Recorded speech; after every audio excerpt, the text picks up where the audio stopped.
Hey folks, Larry Nixon here.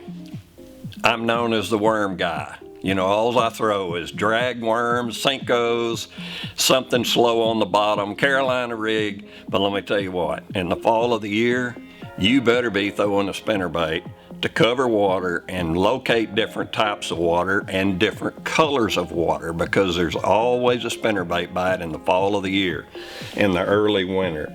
My favorite combination of all combinations is a chartreuse and white with a small willow leaf up front and a silver in the back. In the fall, what that gives is a lot of flash. You don't have a lot of vibration like you do with a single spin, but this is my favorite combination in the fall of the year when I've got spots and smallmouth and largemouth bass and I'm covering ground. Now occasionally, if it turns cold, I will swap up. Lake Gunnersville and that grass, oh, I love a one-bladed single spin in the fall of the year. And when I won megabucks there in, 89 or 90, it was in October in the fall, and the wind got up a little bit in the afternoon. And let me tell you one thing I know about the fall. Fish bite baits on the fall. In other words, you throw it out, you hold your rod tip up about 45 degrees, let that spinnerbait flutter. And that's when them big ones will bite it, just as it comes in contact with that grass. There's two things I've always said about the fall.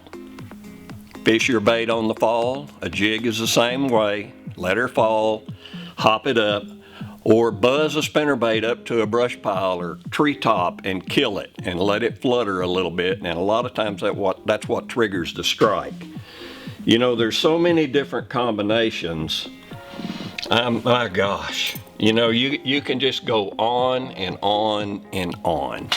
One of the megabucks tournaments I won at Chickamauga, bass were schooling like maniacs back in the back of the creek. I mean, there was just thousands of little 12 and 13 inch fish breaking back there, and you couldn't get them to bite nothing. I don't care what you threw in them. And Cotton Cordell had an old single spin back in them days. It looked just like a beetle spin, but it was real heavy, and it had a little round blade on it, just about that big. But this whole bait was no bigger than a beetle spin.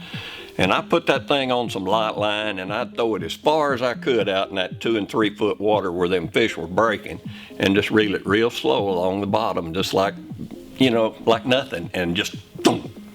I'd go back there and catch a limit where everybody else wasn't catching anything. So selecting the right size bait for the situation is the whole key to spinnerbait fishing. I mean, you know, there's a bait here that, let me find it. So many times you see a lot of little bitty shad running around in a river or a creek. Well, look at this thing. It's got 4 blades on it.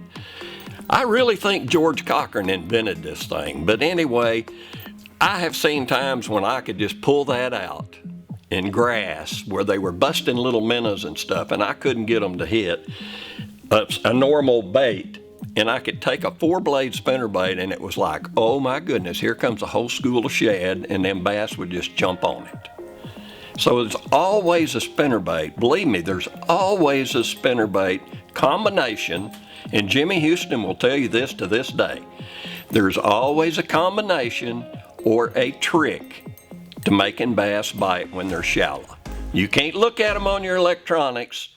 You're looking at cover and throwing a bait to make a fish bite.